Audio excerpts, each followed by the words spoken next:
driven. As we prepare for Requiem, I thought it would be fun to go back and take a closer look at the many viruses we've encountered throughout the Resident Evil series. I already did a facts video on the T-virus, if you want to learn more about that, but today we're going to take a closer look at the monstrous successor to it, which I have personally found really morbidly fascinating and I want to know more about it. So without further delay, from giant eyeballs to boiling children, here are 25 facts about the G-virus. The G-virus was originally found and isolated by William Birkin in 1988, while he was working as the chief researcher in the Larvae lab. It originated from some experiments that were being performed on Lisa Trevor and could potentially have existed in her body as far back as the 1960s. It was accidentally discovered when her body rejected and killed the Ne-alpha parasite and then spliced some of its genome into her own, which not only led to the discovery of G, but also the creation of the Nemesis parasite. Despite both the T-virus and the G-virus being derived from the progenitor virus, they are both totally different viruses. Where the T-virus can cause minor mutations, the G-virus is infamous for causing massive, uncontrollable, and unpredictable mutations in its host.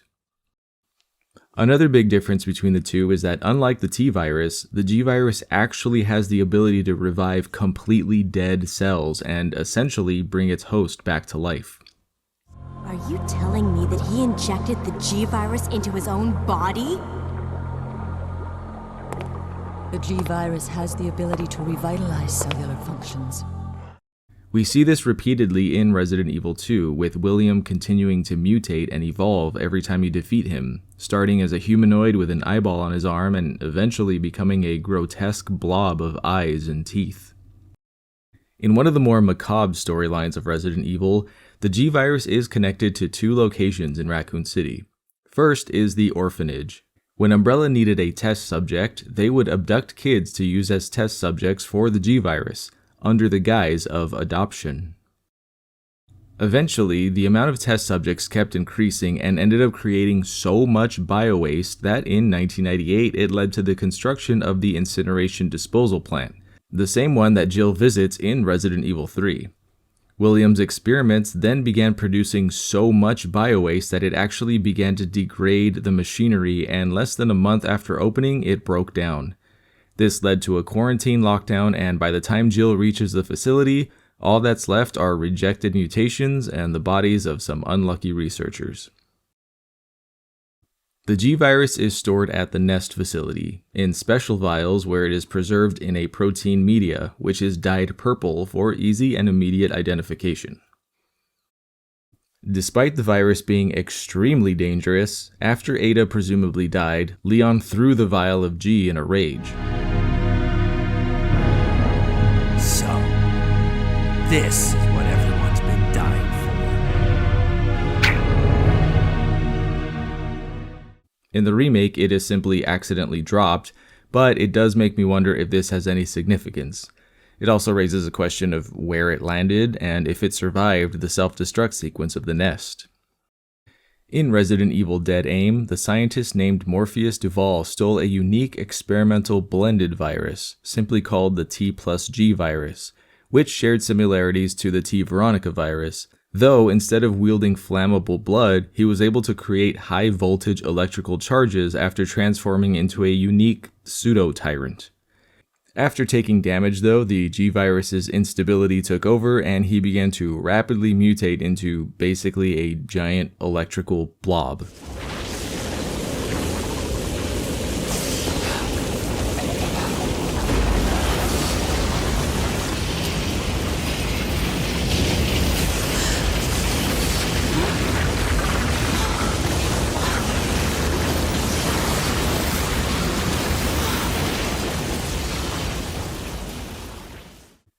In the Darkside Chronicles, during the boss fight with his fifth form, William gains the ability to spawn what the game refers to as G-zombies, which, as far as I know, is the only mention of a G-zombie in the entire franchise.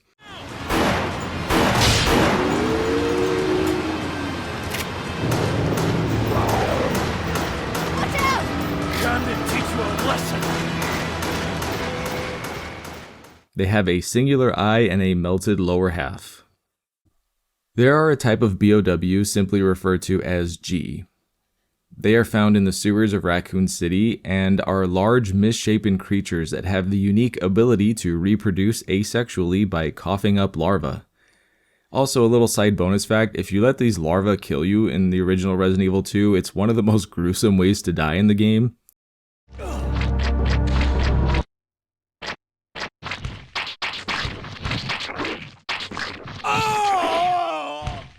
Due to a genetic defect, these larvae are unable to mutate any further, so they stay in their larva state permanently.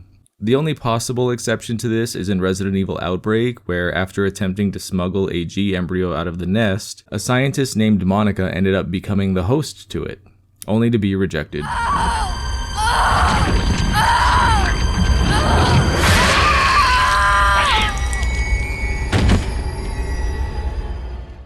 It's still not clear why, but this embryo suddenly began to mutate, becoming larger than a normal G monster. The G virus was seen by many high-power individuals as extremely valuable, and several agents headed to the lab in Raccoon City to steal it.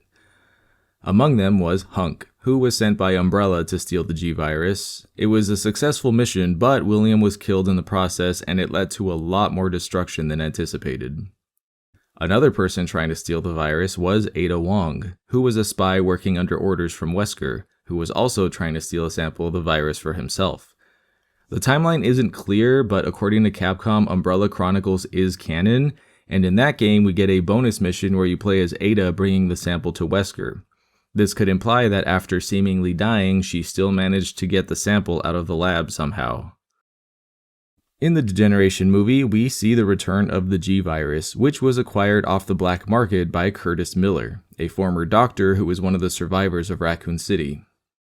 After losing everything and having declining mental health, he became radicalized and infected himself with the G virus as a final protest against Umbrella. Similar to William Birkin, Curtis begins to transform and takes multiple forms, including growing a giant eyeball on his shoulder and his hand morphing into a huge claw. Also, like William, he begins quickly losing his humanity and memories. Part of the G-Virus's capabilities is creating the need and ability to reproduce, but only in humans who share a similar genetic code. William Birkin goes after his daughter Sherry and implants her with an embryo, but she is cured by Claire with help from Annette. And then Curtis attempts to pursue his sister Angela to do the same, but is stopped by Leon. Compared to the T-Virus, the G-Virus has very short incubation period, which also is dependent on the method of infection and how high the viral load is. We see that both William and Curtis inject an entire vial into themselves and begin to rapidly mutate in just a few seconds. The second method of infection is via embryo, which takes much longer to infect the host, as demonstrated by Sherry Birkin through Resident Evil 2. And in case it's not clear, the embryo is implanted orally into the host, where it will attach itself into the organs and begin infecting the host, but only if they're compatible. If the host is not compatible, then after a few minutes, it will exit the host's body in a dramatic fashion. I'm going to take you with me. I just can't take the pain.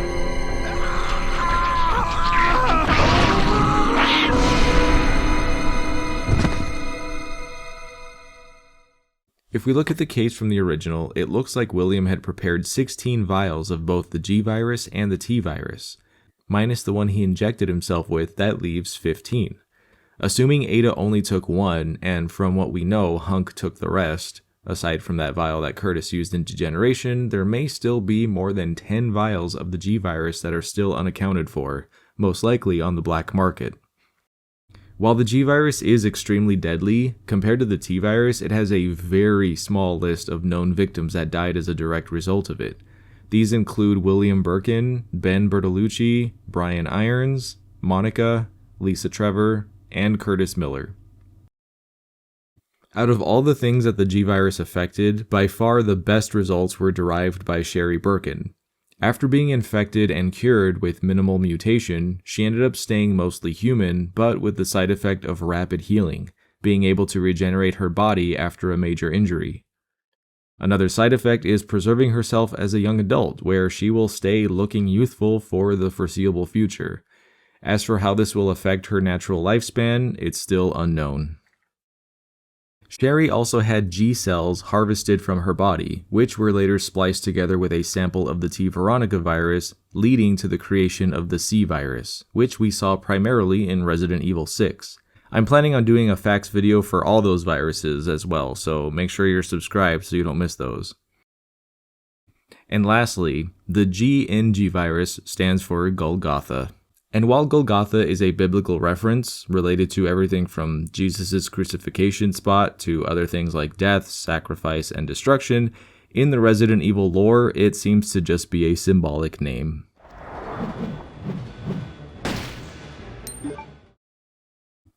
After making this video, I am remembering why I fell in love with this series in the first place. Seeing what these viruses do is just so disturbing, but also morbidly fascinating, and it's cool to see how the G virus connects to so many other parts of the series.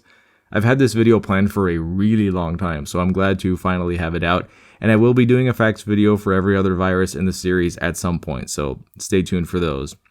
If you learned anything new, then be sure to angrily throw that like button the way that Leon threw that G virus, and subscribe for more Resident Evil content just like this. Until next time, I'm Kai Morgan, and as always, thanks for watching Ink Ribbon.